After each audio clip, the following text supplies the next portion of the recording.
بسم اللہ الرحمن الرحیم۔ شروع کرتا ہوں اللہ رب ذوالجلال کے بابرکت نام سے جو بڑا مہربان نہایت رحم والا ہے۔ وہ اللہ جو تمام دنیا کے انسانوں کے حالوں کو جانتا ہے۔ پیارے دوستو، السلام علیکم ورحمۃ اللہ وبرکاتہ۔ سب سے پہلے آپ سب کو اپنے یوٹیوب چینل پیارا اسلام کہانیاں 10 پوائنٹ پر خوش آمدید کہتا ہوں، اس امید کے ساتھ کہ آپ اور آپ کے پیارے سب خیریت سے ہوں گے۔ دعا ہے کہ اللہ تبارک و تعالی آپ سب کو ہمیشہ شاد و آباد رکھے۔ پیارے دوستو، آئیے آج ہم آپ کو سناتے ہیں اللہ کے بڑے عظیم پیغمبر حضرت سلیمان علیہ السلام اور ایک چیٹیوں کا بڑا خوبصورت واقعہ، جس کو قرآن کریم میں اللہ تبارک و تعالی نے سورہ نمل کے اندر مفصل طریقے سے نازل فرمایا ہے، اور اللہ تبارک و تعالی نے چیٹی کے نام سے پوری ایک سورت قرآن کریم میں سورہ نمل کی نازل فرما دی ہے۔ تو آئیے اس واقعے کی طرف چلتے ہیں، مگر اس سے پہلے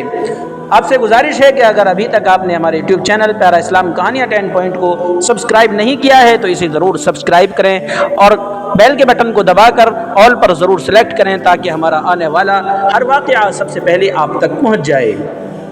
تو آئیے شروع کرتے ہیں چیٹی کا یہ واقعہ۔ سورہ نمل آیت نمبر 15 سے 19 میں ہے کہ اور ہم نے داؤد علیہ السلام اور سلیمان علیہ السلام کو شریعت اور حکمرانی کا علم عطا فرمایا، اور ان دونوں نے ادائے شکر کے لیے کہا کہ تمام تعریفیں اللہ تعالیٰ کے لیے ہیں جس نے ہم کو اپنے بہت سے ایمان والے بندوں پر فضیلت دی۔ اور داؤد علیہ السلام کی وفات کے بعد ان کے قائم مقام سلیمان علیہ السلام ہوئے، یعنی ان کو سلطنت ملی، اور انہوں نے اظہار شکر کے لیے کہا کہ اے لوگو، ہم کو پرندوں کی بولی سمجھنے کی تعلیم کی گئی ہے جو دوسرے بادشاہوں کو حاصل نہیں، اور ہم کو سامان سلطنت کے متعلق ہر قسم کی ضروری چیزیں دی گئی ہیں، جیسا کہ فوج، لاؤ لشکر، مال اور آلات جنگ وغیرہ۔ واقعی یہ اللہ تعالیٰ کا کھلا ہوا فضل ہے، اور سلیمان علیہ السلام کے پاس سامان سلطنت بھی عجیب و غریب تھا۔ چنانچہ ان کے لیے جو ان کا لشکر جمع کیا گیا تھا، ان میں جن بھی تھے اور انسان بھی اور پرندے بھی جو کسی بادشاہ کے تابع نہیں ہوتے،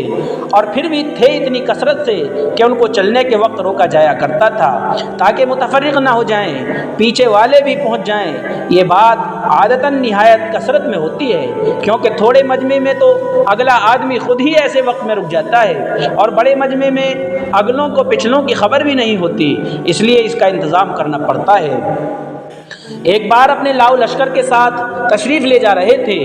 یہاں تک کہ جب وہ چیونٹیوں کے ایک میدان میں آئے تو ایک چیونٹی نے دوسری چیونٹیوں سے کہا کہ اے چیونٹیوں، اپنے اپنے سوراخوں میں جا گھسو، جس کو اللہ تبارک و تعالی نے قرآن کریم کے اندر سورہ نمل میں یوں ارشاد فرمایا ہے، یا ایھا النمل ادخلوا مساکنکم لا یحطمنکم سلیمان۔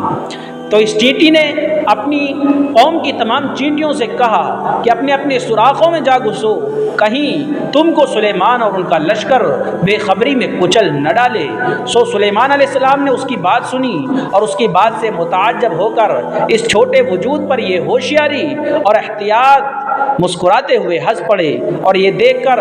کہ میں اس کی بولی سمجھ گیا، جو کہ معجزہ ہونے کی وجہ سے ایک نعمت عظمی تھی، اور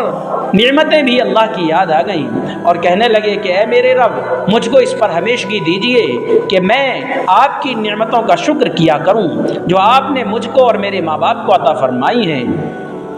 یعنی ایمان اور علم سب کو، اور نبوت خود کو اور اپنے والد داؤد علیہ السلام کو، اور اس پر بھی ہمیشگی دیجیے کہ میں نیک کام کیا کروں جس سے آپ خوش ہوں، یعنی عمل مقبول ہو، کیونکہ اگر حقیقت میں عمل نیک ہو اور آداب و شرائط کی کمی کی وجہ سے مقبول نہ ہو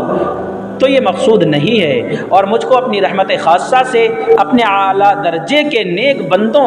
انبیاء میں داخل رکھیے تاکہ قرب کو بعد میں تبدیل نہ کیجیے۔ پیارے دوستو، یہ تھا حضرت سلیمان علیہ السلام اور ایک چیٹی کا بڑا ہی خوبصورت واقعہ۔ امید ہے یہ واقعہ آپ کو ضرور پسند آیا ہوگا۔ یہ واقعہ آپ کو پسند آیا ہو تو اسے لائک اور شیئر کریں، اور ہمارے چینل کو سبسکرائب کریں تاکہ آپ کے لیے صدقہ جاریہ بنے۔ پیارے دوستو، ملتے ہیں نئی کسی کہانی کی اور کسی واقعے کے ساتھ، تب تک کے لیے السلام علیکم ورحمۃ اللہ وبرکاتہ۔